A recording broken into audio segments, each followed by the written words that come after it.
नमस्कार दोस्तों, स्वागत है आप सभी का मेरे इस YouTube चैनल पर। तो आज हम करने वाले हैं BA LLB second year third semester के कॉन्ट्रैक्ट फर्स्ट का। ठीक है, तो इसमें महत्वपूर्ण क्वेश्चन है, तो आज हम उसको कवर करने वाले हैं। इस वीडियो में हम करार की परिभाषा, उनके आवश्यक तत्व, संविदा की परिभाषा, संविदा का वर्गीकरण और शून्य तथा अवैध संविदा के बीच अंतर जैसे महत्वपूर्ण क्वेश्चन को समझेंगे।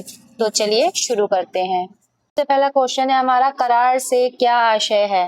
भारतीय संविदा अधिनियम 1872 की धारा 2E के अनुसार प्रत्येक वचन और वचनों का समूह जो एक दूसरे के लिए प्रतिफल हो करार कहलाता है। ठीक है, सरल शब्दों में समझते हैं। जब दो या दो से अधिक पक्षों के बीच एक समझौता जिसमें एक दूसरे के लिए वचन प्रतिफल हो, करार है वो सब। ठीक है, करार को अंग्रेजी में क्या कहते हैं? एग्रीमेंट कहते हैं। दो या दो से अधिक पक्षों के बीच कोई ऐसा समझौता होता है जिसमें एक पक्ष का वचन दूसरे पक्ष के लिए प्रतिफल होता है, तो उसे करार या एग्रीमेंट कहा जाता है। ए बी से कहता है कि मैं तुम्हें अपनी बाइक 50,000 रुपए में बेचूंगा, और बी इसे स्वीकार कर लेता है। तो यहाँ दोनों पक्षों के बीच एक करार बन जाता है, एक एग्रीमेंट बन जाता है, बेशर्ते कानून की आवश्यकता शर्त पूरी होनी चाहिए। ठीक है ना। तो बढ़ते हैं अगले क्वेश्चन की तरफ। अब अगला क्वेश्चन है, करार के आवश्यक तत्व बताइए। मुख्य तत्व इसके समझते हैं क्या है। दो या दो से अधिक पक्ष, प्रस्ताव और स्वीकृति, वैध प्रतिफल, पक्षकारों की स्वतंत्र सहमति, पक्षकारों की संविदा करने की क्षमता, वैध उद्देश्य, करार निश्चित होना चाहिए, करार का पालन संभव होना चाहिए, करार कानून द्वारा निषिद्ध ना हो, पक्षों का एक ही विषय पर एक ही भाव में सहमति होना बहुत आवश्यक है। तो ये इसके तत्व हैं। अब इसे समझते हैं। किसी करार के लिए कुछ आवश्यक तत्वों का होना बहुत जरूरी होता है। ठीक है, तो सबसे पहले दो या दो से अधिक पक्ष होने चाहिए। ठीक है, एक अकेला नहीं कर सकता। ठीक, दूसरा, एक पक्ष द्वारा प्रस्ताव होना चाहिए और दूसरे पक्ष द्वारा उसकी स्वीकृति होनी चाहिए। तीसरा, करार में वैध प्रतिफल होना चाहिए। चौथा, पक्षकारों की सहमति स्वतंत्र होनी चाहिए। ठीक है, किसी दबाव में वो नहीं कर सकता ये चीज। ठीक है, यानी सहमति दबाव, धोखे या अनुचित प्रभाव से प्राप्त नहीं की गई हो। ठीक है, तभी ये वैलिड माना जाएगा। पांचवा है, पक्षकारों में संविदा करने की क्षमता होनी चाहिए। वो पागल नहीं होने चाहिए। ठीक है, वो छोटे नहीं होने चाहिए। वो इसके अलावा करार का उद्देश्य वैध होना चाहिए, लीगल होना चाहिए, सही होना चाहिए।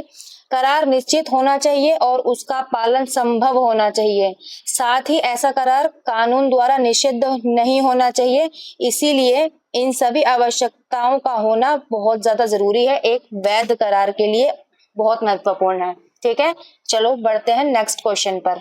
अब तीसरा हमारा क्वेश्चन है, संविदा की परिभाषा दीजिए। तो धारा 2H के अनुसार विधि द्वारा परिवर्तनीय करार संविदा है। ठीक है, सरल शब्दों में जो करार कानून द्वारा लागू किया कराया जा सकता है वह कॉन्ट्रैक्ट कहलाता है। सालमन के अनुसार, ये बहुत इंपॉर्टेंट है, इसको आप याद कर लीजिएगा। अनुबंध एक ऐसा ठहराव है जो पक्षकारों के बीच दायित्व उत्पन्न करता है और उनकी व्याख्या करता है। ठीक है, इसका आसान मतलब ये है कि हर एग्रीमेंट कॉन्ट्रैक्ट नहीं बन सकता। ठीक है, जब कोई करार ऐसा होता है जिसे कानून के द्वारा लागू कराया जा सकता है तब वह संविदा कहलाता है।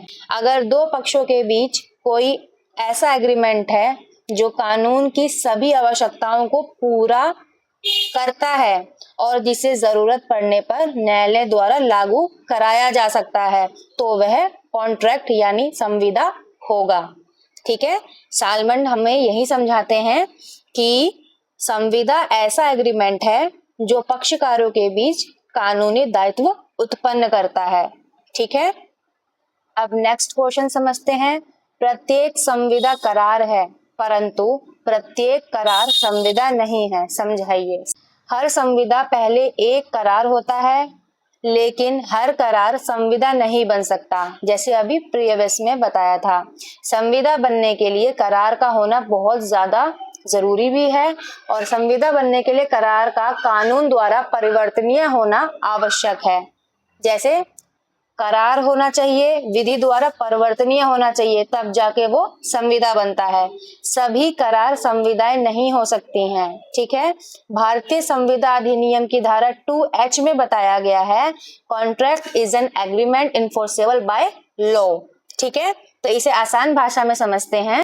संविदा बनने के लिए सबसे जरूरी बात है कि करार कानून द्वारा परिवर्तनीय होना चाहिए। इसीलिए पहले एग्रीमेंट बनता है और जब वह कानून द्वारा इन्फोर्सेबल होता है तो वह कॉन्ट्रैक्ट यानी संविदा बन जाता है।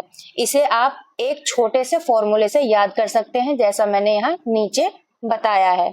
ठीक है, तो इसीलिए हम कह सकते हैं कि सभी कॉन्ट्रैक्ट एग्रीमेंट होते हैं, लेकिन सभी एग्रीमेंट कॉन्ट्रैक्ट्स नहीं हो सकते। ठीक है, बढ़ते हैं आगे वाले क्वेश्चन पर।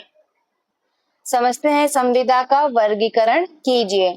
ठीक है, तो संविदाओं को अलग अलग आधार पर वर्गीकृत किया जाता है। पहला, वैधता के आधार पर, इसमें वैध संविदा, शून्य संविदा और अवैध संविदा आती है। दूसरा है निर्माण या निर्माण की विधि के आधार पर, इसमें अभिव्यक्ति संविदा, निहित संविदा और अर्थ संविदा को रखा जाता है। तीसरा है पालन या परफॉर्मेंस के आधार पर, इसमें निष्पादित संविदा, निष्पादनीय संविदा, एक पक्षीय संविदा और द्विपक्षीय संविदा शामिल है। ठीक है, इस प्रकार संविदाओं को उनकी प्रकृति और परिस्थितियों के आधार पर अलग अलग वर्गीकृत किया जाता है। ठीक, बढ़ते हैं आगे क्वेश्चन पर। शून्य करार और शून्य संविदा में अंतर। ठीक है, तो शून्य करार, शून्य संविदा कानून द्वारा परिवर्तनीय नहीं होते हैं, एक पक्ष के विकल्प पर समाप्त किया जा सकता है। शुरू से ही कानून प्रभावित नहीं होता, जब तक पीड़ित पक्ष इसे समाप्त न करे तब तक वैध रहता है। उदाहरण के लिए, अवैध उद्देश्य वाला करार, दबाव या कपट से बनाई गई संविदा, शून्य संविदा प्रभावहीन होती है क्योंकि उसका कोई विधि महत्व नहीं होता है। आसान भाषा में तो सबसे पहले समझते हैं शून्य करार। शून्य करार ऐसा करार है जो कानून द्वारा परिवर्तनीय नहीं होता, यानी इसे कानून के माध्यम से लागू नहीं कराया जा सकता। ठीक है, वही दूसरी तरफ शून्य संविदा ऐसी संविदाएं होती हैं जिसे किसी एक पक्ष के विकल्प पर समाप्त किया जा सकता है। जब तक वह पीड़ित पक्ष संविदा को समाप्त नहीं करता तब तक वह संविदा प्रभावी ही रहती है। ठीक है, उदाहरण के लिए, यदि किसी व्यक्ति से दबाव या कपट के द्वारा संविदा कराई गई है तो पीड़ित पक्ष के पास उस संविदा को समाप्त करने का विकल्प हो सकता है। इसीलिए आसान शब्दों में आप याद रख सकते हैं, शून्य करार शुरू से ही कानून द्वारा परिवर्तनीय नहीं होता।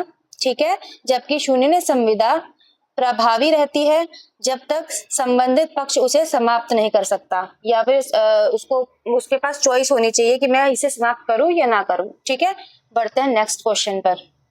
अब अगला क्वेश्चन है हमारा, शून्य और अवैध संविदा में अंतर। ठीक है, शून्य यानी वॉइड। ठीक है, शून्य यानी वॉइड का मतलब है कि वह कानून द्वारा परिवर्तनीय नहीं होता। ठीक है, वहीं अवैध यानी इलीगल का मतलब है कि जिसका उद्देश्य या प्रतिफल कानून के विरुद्ध है और जिसे कानून ने निषिद्ध किया है।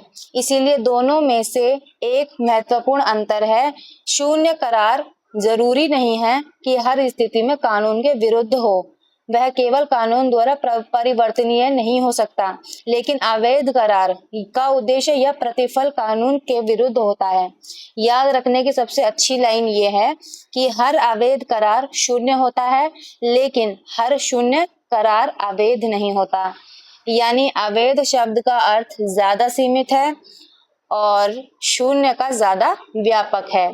ठीक है दोस्तों, आज की इस वीडियो में हमने कॉन्ट्रैक्ट फर्स्ट के अंतर्गत करार और संविदाएं से जुड़ी इन महत्वपूर्ण क्वेश्चनों को आसान भाषा में समझा है। अगर आप BA LLB की पढ़ाई कर रहे हैं, से ही इम्पोर्टेंट क्वेश्चन के आसान नोट्स और एक्सप्लेनेशन चाहिए तो वीडियो को लाइक करें और चैनल को सब्सक्राइब जरूर करें। मिलते हैं अगली वीडियो में एक नए टॉपिक के साथ। धन्यवाद।